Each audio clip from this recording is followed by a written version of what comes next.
마태복음 1장 18절부터 25절까지 예수 그리스도의 나심은 이러하니라.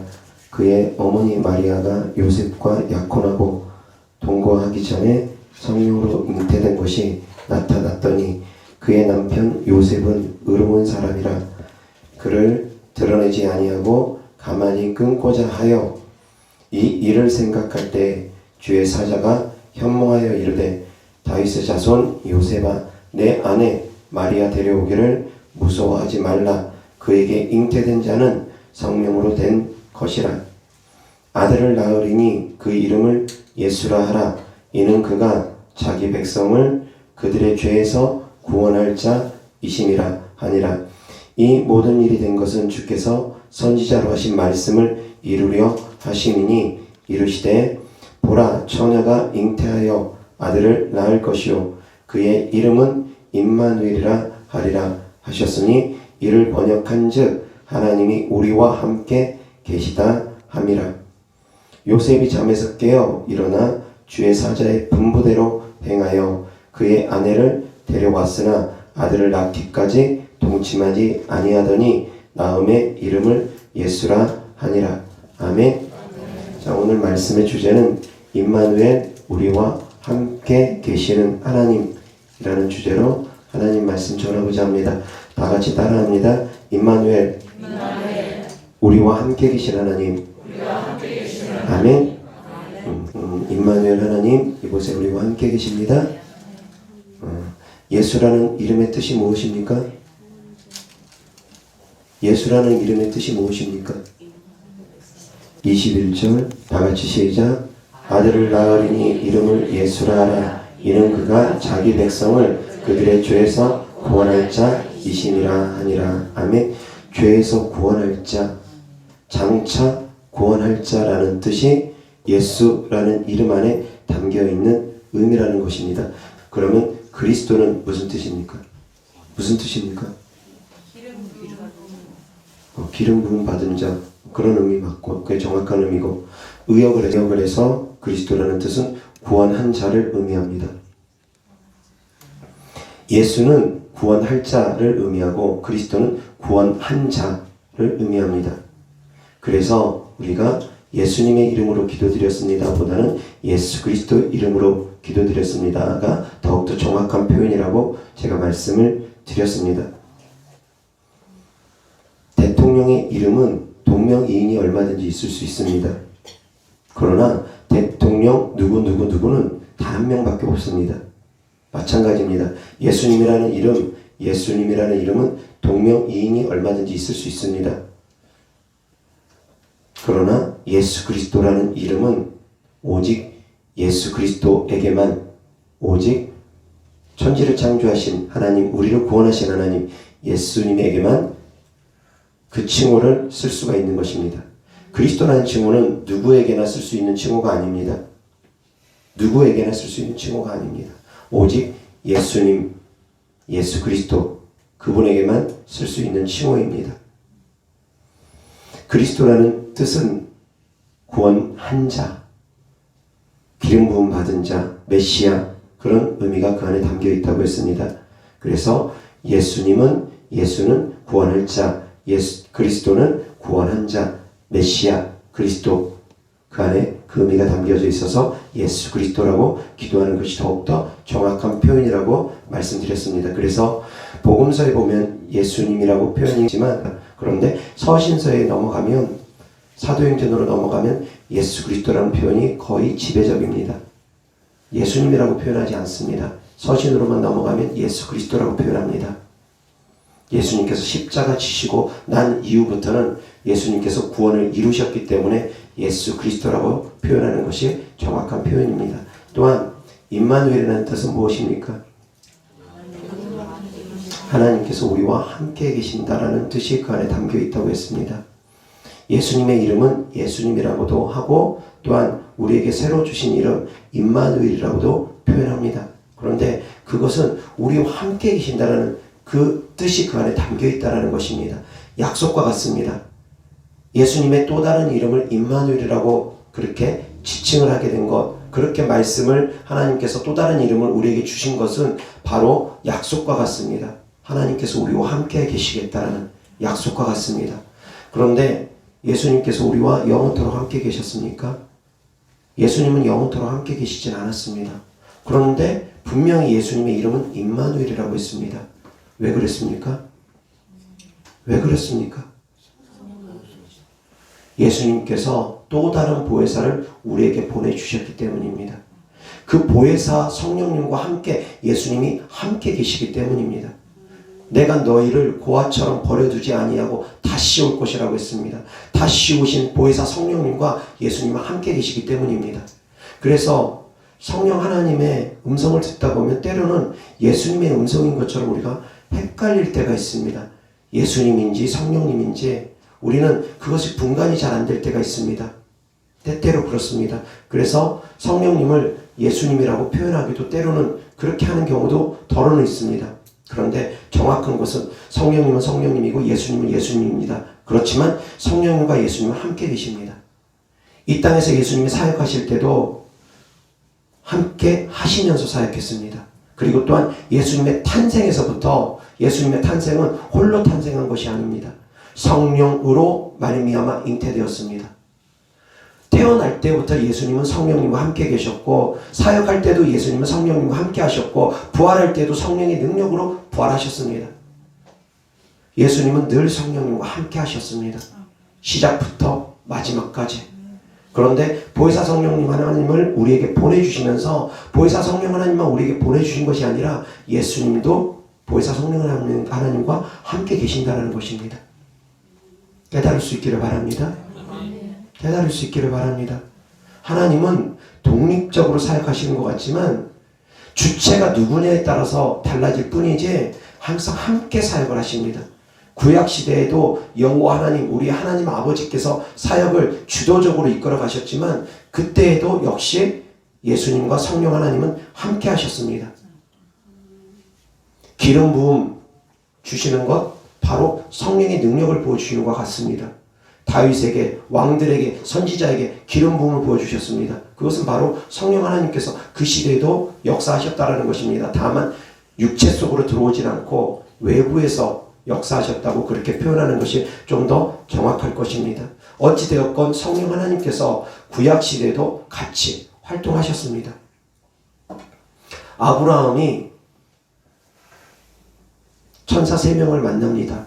그리고 천사 3명과 대화도 나누고 영접도 하고 그 가운데 천사 2명은 소돔과 고모라 땅으로 들어가고 나머지 그 1명과 대화를 나눕니다. 그런데 이 1명의 천사를 예수 그리스도로 볼 수도 있다라고 생각되어진다는 것입니다.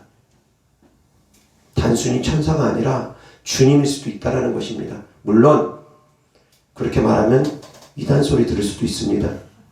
근데 어찌되었건 그렇게 해석할 수도 있다라고 표현을 한 것입니다.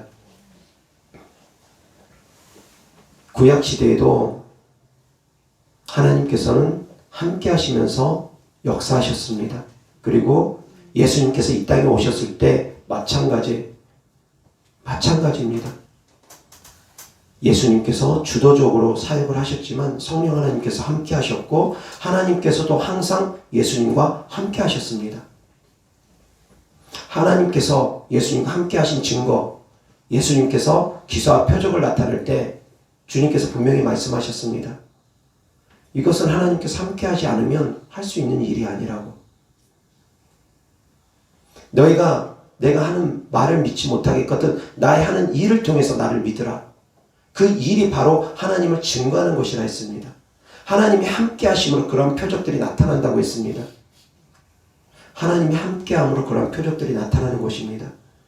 지금도 역시 마찬가지입니다. 예수님께서 승천하신 이후에 성령님을 우리에게 보내주셨습니다. 성령 하나님과 예수님은 또한 함께 하십니다. 두세 사람이 모인 곳에 예수님께서 함께 하신다고 했습니다. 여기서 두세 사람이 모인 곳에 주님이 함께 하신다는 표현, 이것은 성령 하나님을 의미하는 것 같지는 않다라는 것입니다. 이것은 바로 우리 주 대신 예수 그리스도를 의미하는 것이라고 해석하는 것이 마땅하다라는 것입니다. 성령님과 예수님은 함께 계십니다. 그런데 그 성령 하나님이 우리와 함께 계시다라는 것입니다. 임마누엘 하나님 우리와 함께 계시다라는 것입니다. 누구라도 하나님을 환영하면 하나님께서 그 안에 들어가셔서 그와 더불어 먹고 그로 더불어 마시겠다라는 것입니다.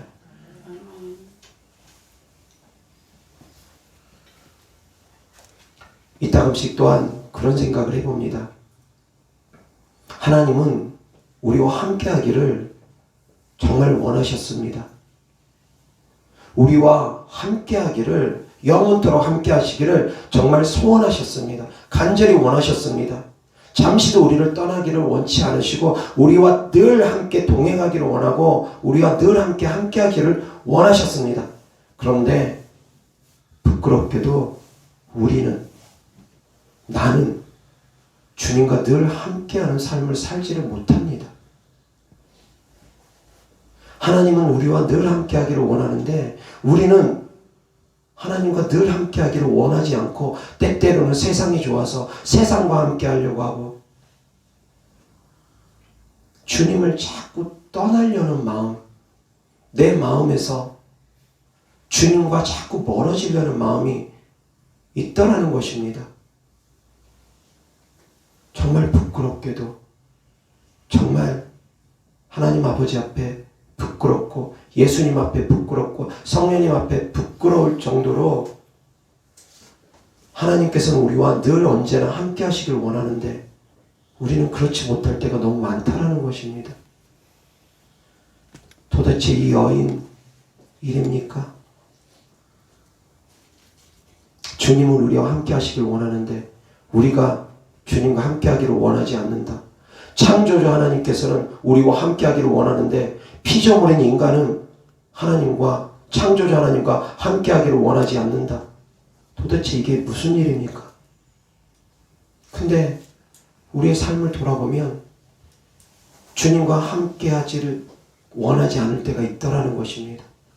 주님과 동행하는 삶을 살기를 싫어할 때가 있더라는 것입니다.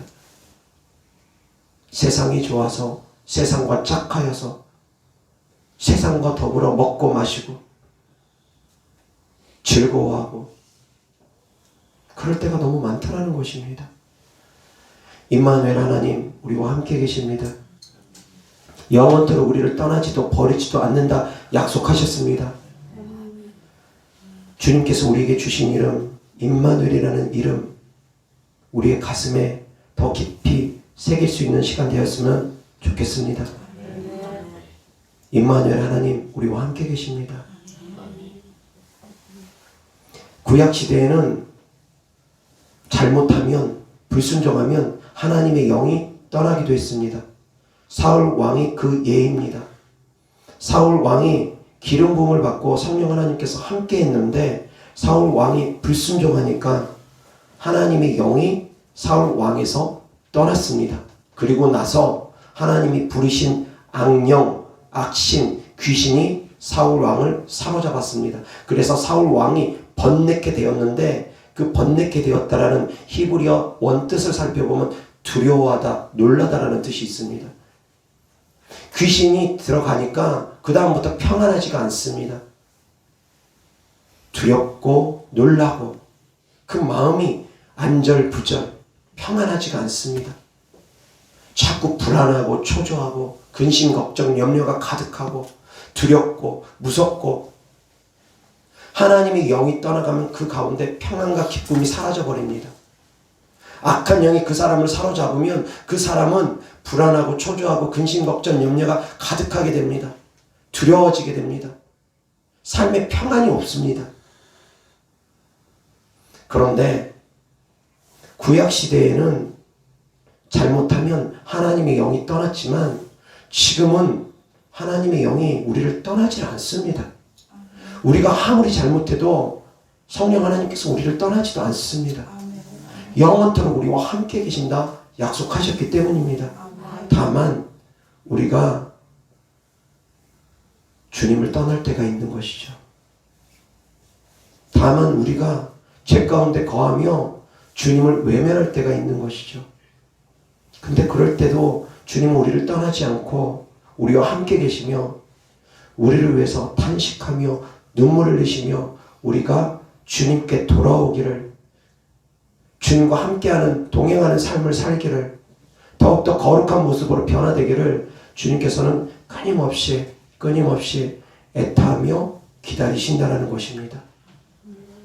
주님과 함께하는 삶을 살아갈 수 있기를 주 예수 그리스도 이름으로 축원합니다. 주님은 우리와 늘 함께 계십니다. 우리도 주님과 늘 함께하는 삶을 살아갈 수 있기를 주 예수 그리스도 이름으로 축원합니다. 그런데 그러기가 참 쉽지는 않습니다. 저도 역시 마찬가지입니다. 예외는 아닙니다. 저를 존경한다고 그렇게 말씀해 주시는 분들도 많이 계시는데 저는 존경받을 만한 그런 존재도 못 됩니다. 사도 바울처럼 당당하게 나를 닮으라 말할 수 있는 존재가 되어지지 못합니다. 저는 부끄러워서 이 단에 서기도 한마디로 너무 부끄러워서 서고 싶지 않을 때가 많습니다. 저는 아직도 제 육신의 정욕을 온전히 이기지도 못했고 제 마음의 모든 죄악도 온전히 버리지도 못했고 저는 역시 여전히 더럽기 짝이 없는 존재입니다. 그럼에도 불구하고 하나님은 저를 떠나지 않습니다. 제가 죄악 가운데 거하고 있고 제 마음이 여전히 부패하여 정말 썩은 냄새가 진동을 하는데도 불구하고 그럼에도 주님은 저를 떠나지 않습니다. 여전히 주님은 저를 사랑하시고 여전히 주님은 저를 사용하여 주십니다. 그래서 그 크신 은혜를 생각하면 정말 감당할 수가 없습니다. 죄가 많은 곳에 은혜가 더욱더 크다고 제가 죄인임을 알기 때문에 제가 죄인의 괴수임을 알기 때문에 주님의 은혜가 더 크게 다가옵니다. 사랑하는 성도님들 깨달을 수 있기를 바랍니다. 우리가 죄인 되었을 때 의인 되신 주께서 우리를 위해서 생명 주셨습니다. 우리가 의로울 때 주님이 오신 것이 아니라 우리가 죄인된 모습이었을 때 주님은 우리를 위해서 생명을 주셨다는 것입니다. 여전히 우리가 죄 가운데 거함에도 불구하고 주님은 우리를 떠나지 않고 계십니다. 이것이 하나님의 사랑입니다. 부모도 연인도 서로 기분 나빠지면 삐지고 토라지면 싸우고 다투고 그러면서 관계를 끊어버리는 경우가 참 많습니다. 부부지간에도 관계가 끊어집니다. 부자지간에도 관계가 끊어지기도 합니다. 호적상으로는 끊어지지 않을지 몰라도 서먹서먹해지고 그렇게 되기도 합니다. 자녀가 부모에게 거역하고 거스리면 부모도 속상해서 자녀를 내쫓기도 합니다. 부모는 그 자녀가 이제 성년이 되면 더 이상 책임질 의무가 없습니다. 그런데 하나님은 그러지 않습니다. 하나님은 우리가 미성년자이거나 성년자이거나 나이가 10살이거나 60살이거나 내 나이가 얼마나 먹든 상관없이 하나님은 우리를 떠나지 않고 버리지 않고 영원토록 함께 하십니다. 세상의 부모하고 다릅니다. 세상에 속해 있는 사람하고 다릅니다. 그 크신 사랑과 은혜가 우리가 입었음을 항상 깨달을 수 있기를 바랍니다. 그 크신 은혜와 사랑이 우리를 휘감고 있음을 항상 깨달을 수 있기를 바랍니다. 그래서 하나님께서 우리와 늘 함께 하신다는 걸 깨닫고 우리도 늘 함께 주님과 동행하는 삶을 살기 위해서 힘쓰고 애쓸 수 있기를 주 예수 그리스도 이름으로 축원합니다. 좁은 길로 들어가기에 힘써야 됩니다. 좁은 문으로 들어가기에 힘써야 됩니다. 멸망으로 인도하는 문은 그 길이 넓고 그 길로 가는 사람이 많지만 좁은 문으로 찾는 사람은 그 길이 협착하여서 찾는 이가 적다고 했습니다. 그리스도인들의 삶, 좁은 길 걷는 사람들입니다. 넓은 길 걷는 사람들은 그리스도인이 아닙니다. 모양만 그리스도인이지 그들은 그리스도인이 아닙니다. 좁은 길로 주님과 함께 동행하며 십자가 지는 삶을 걷는 사람들이 그들이 바로 그리스도인입니다. 진정한 그리스도인들 될 수 있기를 주 예수 그리스도 이름으로 축원합니다. 무늬만 그리스도인이 아니라 양의 탈을 쓴 거짓 양이 아니라 뼛속까지 양이 되어질 수 있고 뼛속까지 그리스도인이 되어질 수 있기를 주 예수 그리스도 이름으로 축원합니다. 예수 그리스도로 채워질 수 있기를 바랍니다. 예수님께서는 베들레헴에서 태어나셨습니다. 베들레헴이라는 뜻은 무엇입니까? 많이들 아시네요. 베들레헴이라는 뜻은 떡집이라는 뜻입니다. 예수 그리스도는 이 땅에 생명의 떡으로 오셨습니다. 내 살과 피를 먹고 마시라고 하셨습니다. 내가 하늘에서 내려온 생명의 떡이라고 하셨습니다. 베들레헴은 떡집이라는 의미가 담겨져 있습니다. 그래서 생명의 떡 대신 예수님께서 베들레헴에서 태어난 것입니다. 또한 예수님께서 구유에서 태어났습니다. 구유에서 태어났습니다. 구유는 짐승의 먹이를 담는 그릇입니다. 짐승의 먹이를 담는 그릇에서 예수 그리스도께서 태어나셨다라는 것입니다. 그것은 무엇을 의미하냐면 짐승과 같은 우리에게 살을 주셨다라는, 우리의 먹이가 되어 주셨다는, 우리에게 살을 주셨다라는 그런 의미가 그 안에 또 담겨져 있습니다. 짐승 같은 우리를 위해서 살을 내어주신 하나님, 깨달을 수 있기를 바랍니다. 영적 의미를 깨달으셔야지 육적 의미를 잘못 깨달아버리면 이스라엘 백성들처럼 저가 뉘기에 우리에게 살과 피를 준다고 하느냐, 저가 뉘기에 자기 살을 먹으라고 하느냐, 우리가 무슨 식인종인 줄 아느냐, 시험 받아서 다 떠나가 버립니다. 영적 의미를 깨달을 수 있기를 바랍니다. 주님은 우리에게 살과 피를 주셨습니다. 그 살이, 그 피가 바로 예수 그리스도의 보혈의 은혜고 예수님께서 주신 하나님의 말씀입니다. 그 살을 먹고 마시라는 거, 예수님의 말씀을 먹고 마셔서 우리가 예수님의 살과 피로 장성하여지듯이 예수님의 말씀으로, 하나님의 말씀으로 우리가 장성하여질 수 있다는 것을 의미한다는 것입니다. 베들레헴에서 태어나신 예수 그리스도, 우리에게 생명의 떡이 되어주신 예수 그리스도, 우리에게 영원토록 함께 계시는 예수 그리스도, 그 하나님을 찬양할 수 있기를 바랍니다. 그 하나님을 경배할 수 있기를 바랍니다. 크리스마스라는 그 의미 안에는 예수님의 탄생을 축하하여 예배드리고 경배한다는 의미가 그 안에 담겨 있다라고 말씀 전했습니다. 단순히 먹고 마시고 노는 것이 아니라 예배하고 경배하는 날이라는 것입니다. 세상에 속해 있는 사람들은 크리스마스 날 연인들이 데이트하는 날로 그렇게 생각합니다. 그러나 그리스도인들은 그 날이 바로 예배하고 경배하고 주님의 탄생을 축하하는 날이라는 걸 깨달으셔야지만이 됩니다. 우리를 위한 날이라기보다는 주님을 위한 날입니다. 깨달을 수 있기를 바랍니다. 주님께 경배하고 예배드리는 날이라는 걸 깨달을 수 있기를 바랍니다. 복이라는 헬라어 단어는 바라크라고 했습니다. 그 복은 바로 경배하는 자, 예배하는 자를 의미합니다. 예배하고 경배하는 자, 무릎 꿇는 자들이 바로 복받은 자들입니다. 세상에 속해 있는 복은 물질, 건강, 그런 것들을 복이라고 생각합니다. 권력을 얻고 명예를 얻고 돈 잘 벌고 건강하고 자녀 잘 되고, 세상에 속해 있는 사람들은 그런 것을 복이라고 생각합니다. 그러나 그리스도인들의 복은 그것이 아닙니다. 하나님께 예배드릴 수 있는 것이 복입니다. 왜 그러냐면 하나님 전에 나올 수 있다는 것, 그것이 엄청난 축복이라는 것입니다. 왕궁에 누구나 출입할 수 없습니다. 왕이 있는 시절에 왕궁에 출입할 수 있는 사람들은 제한적입니다. 누구나 출입할 수 있는 것이 아닙니다.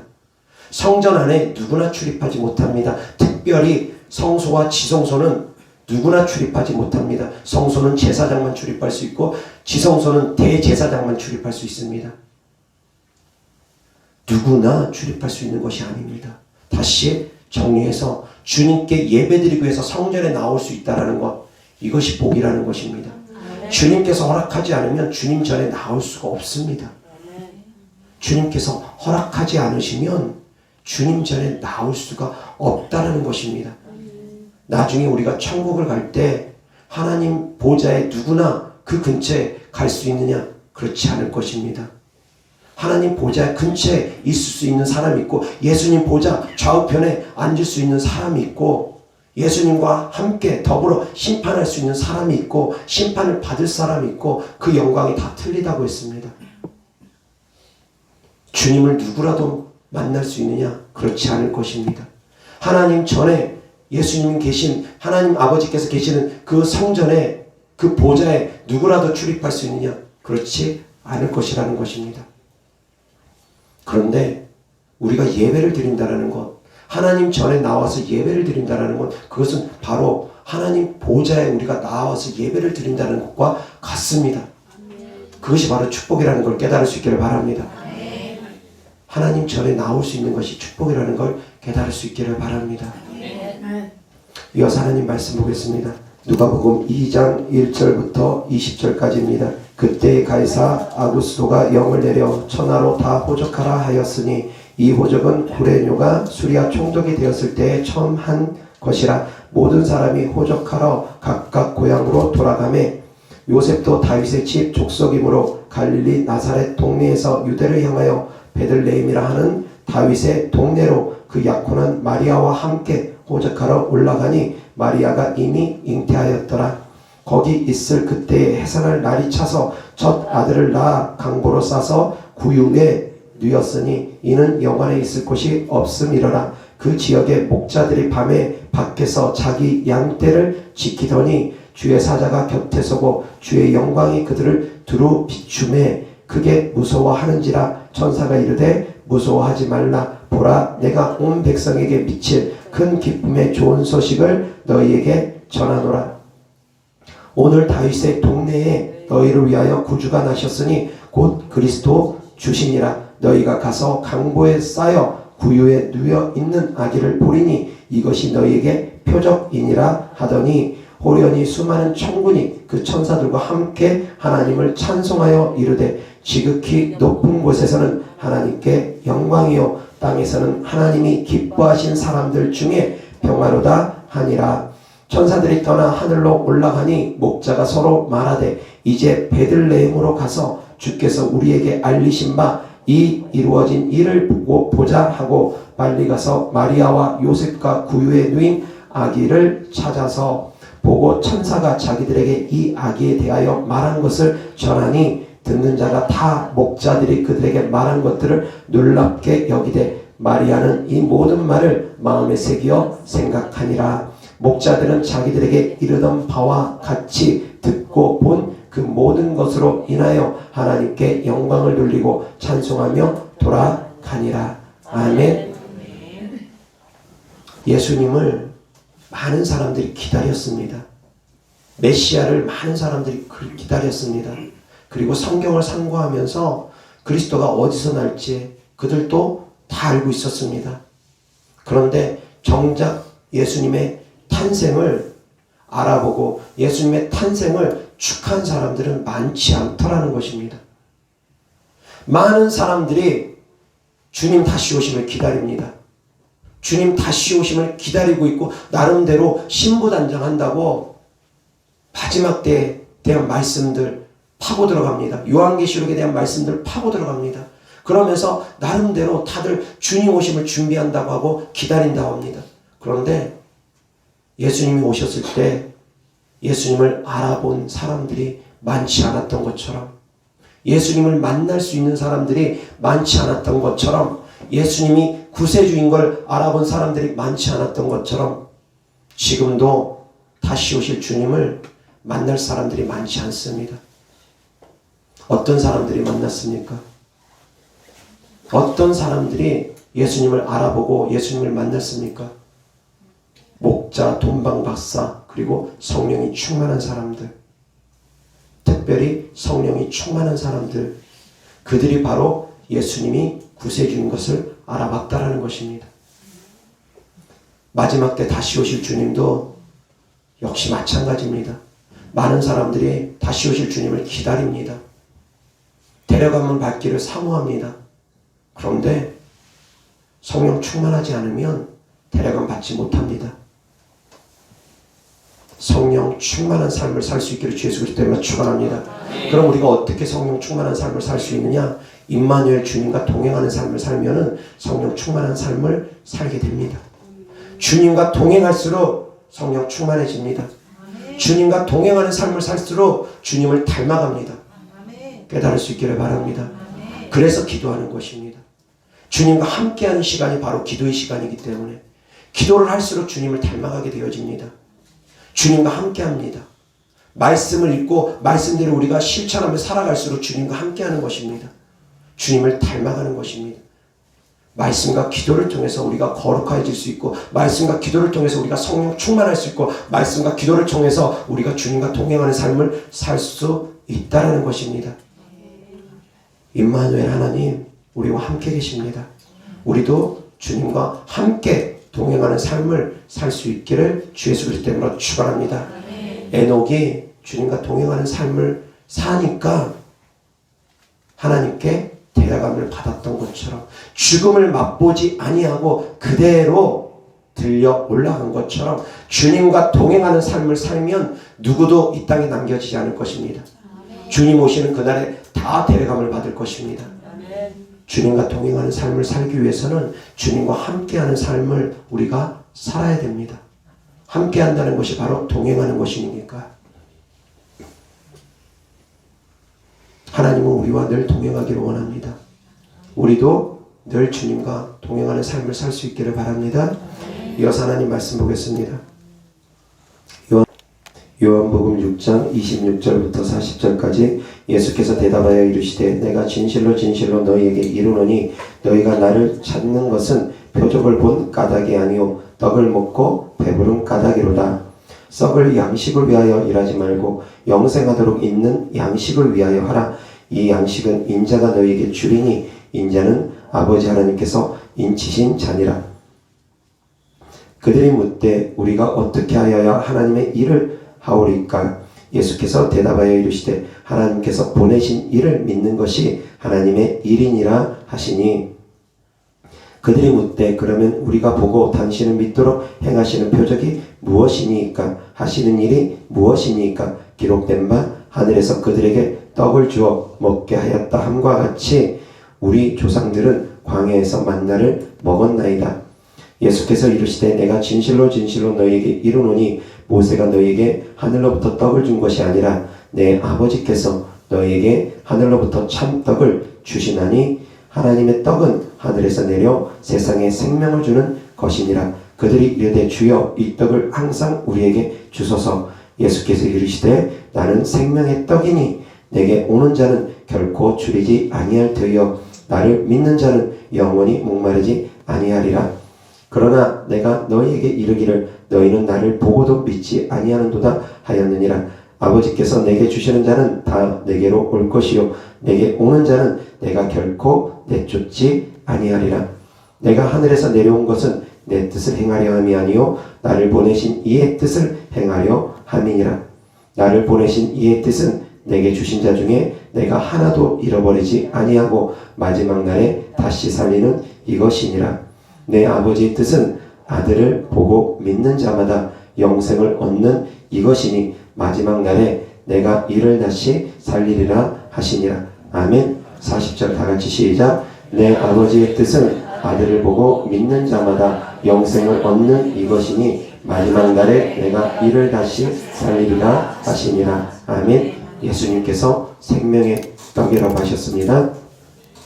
이어서 하나님 말씀 요한복음 14장 15절부터 21절까지 너희가 나를 사랑하면 나의 계명을 지키리라. 내가 아버지께 구하겠으니 그가 또 다른 보혜사를 너희에게 주사 영원토록 너희와 함께 있게 하리니 그는 진리의 영이라. 세상은 능히 그를 받지 못하나니 이는 그를 보지도 못하고 알지도 못함이라. 그러나 너희는 그를 아나니 그는 너희와 함께 거하시며 또 너희 속에 계시겠음이라. 내가 너희를 고아와 같이 버려두지 아니하고 너희에게로 오리라. 조금 있으면 세상은 다시 나를 보지 못할 것이로되 너희는 나를 보리니 이는 내가 살아있고 너희도 살아있겠음이라. 그 날에는 내가 아버지 안에 너희가 내 안에 내가 너희 안에 있는 것을 너희가 알리라. 나의 계명을 지키는 자라야 나를 사랑하는 자니 나를 사랑하는 자는 내 아버지께 사랑을 받을 것이요 나도 그를 사랑하여 그에게 나를 나타내리라. 아멘. 16절 다같이 시작. 내가 아버지께 구하겠으니 그가 또 다른 보혜사를 너희에게 주사 영원토록 너희와 함께 있게 하리니. 아멘. 영원토록 함께 있게 해주시겠다는 것입니다. 영원토록 우리와 함께 해주시겠다는 것입니다. 하나님께서는 우리와 영원토록 함께 하십니다. 떠나지도 않고 버리지도 않습니다. 그 좋으신 하나님을 찬양하고 경배할 수 있기를 바랍니다.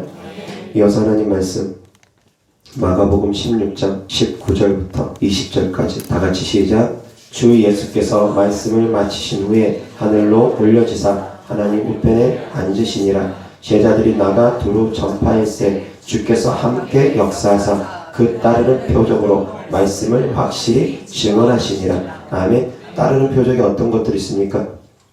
17절 18절 다시 시작. 믿는 자들에게는 이런 표적이 따르니 곧 그들이 내 이름으로 귀신을 쫓아내며 새 방언을 말하며 뱀을 집어올리며 무슨 독을 마실지라도 해를 받지 아니하며 병든 사람에게 손을 얹은 즉 나으리라 하시더라. 아멘. 19절 20절 이어서 다시 시작. 주 예수께서 말씀을 마치신 후에 하늘로 올려지사 하나님 우편에 앉으시니라. 제자들이 나가 두루 전파할세 주께서 함께 역사하사 그 따르는 표적으로 말씀을 확실히 증언하시니라. 아멘.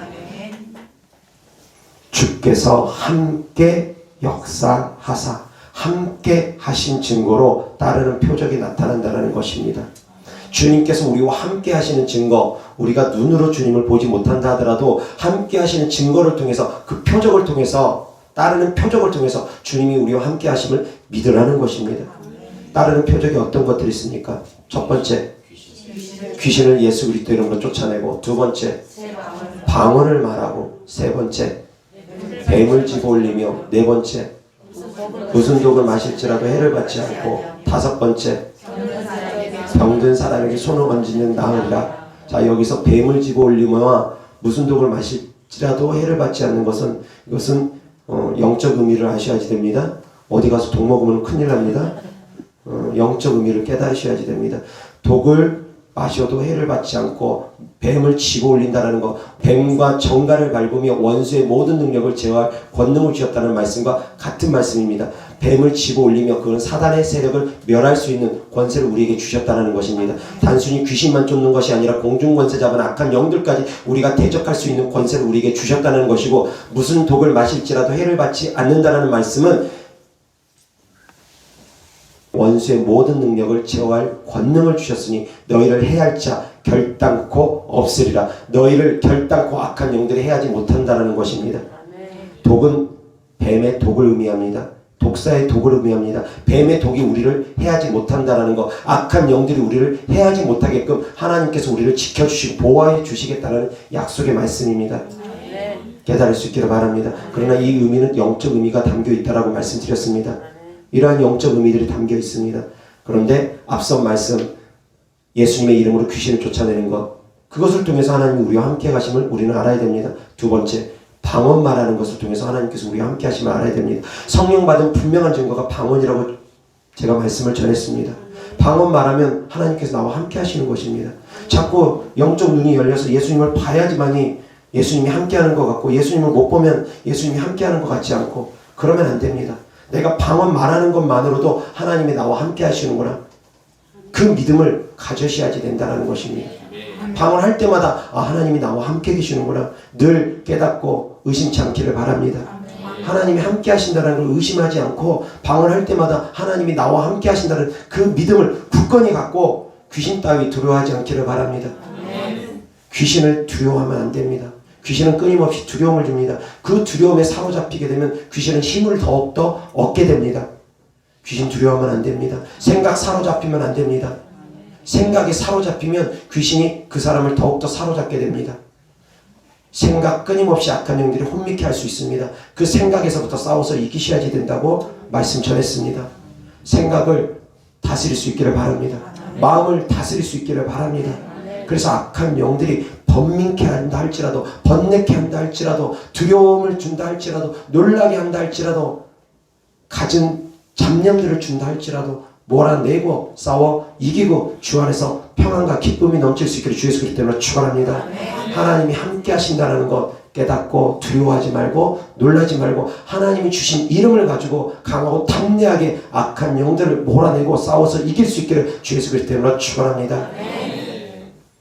하나님이 함께 하십니다.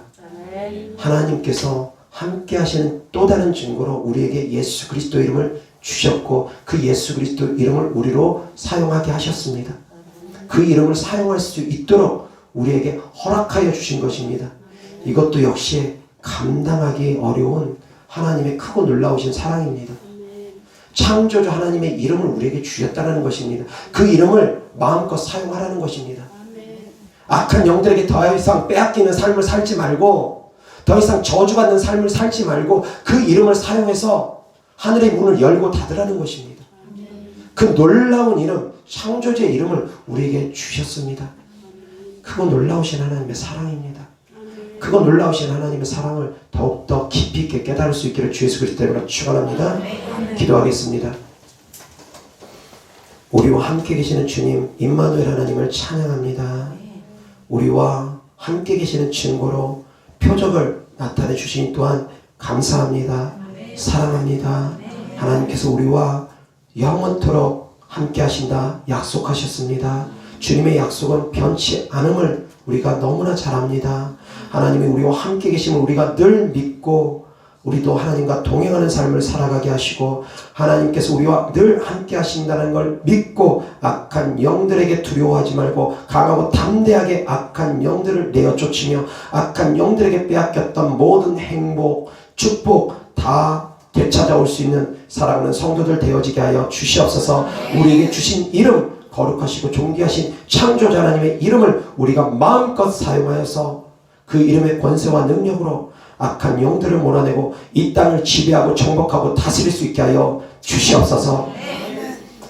주님께 드려진 예물을 축복합니다. 주님께 드려진 사랑하는 마음이고 헌신된 마음이고 주님을 믿는 믿음이고 주님께 희생하는 마음입니다. 주께서 그 모든 마음을 기뻐 받으시고 주께서 축복하여 주시되 이 땅에서도 물질적으로 어려움 당하지 않고 30배, 60배, 100배 그 물질 또한 열매 맺게 하여 주시옵소서. 우리 구주 예수 그리스도 이름으로 축복하며 기도드렸습니다. 아멘.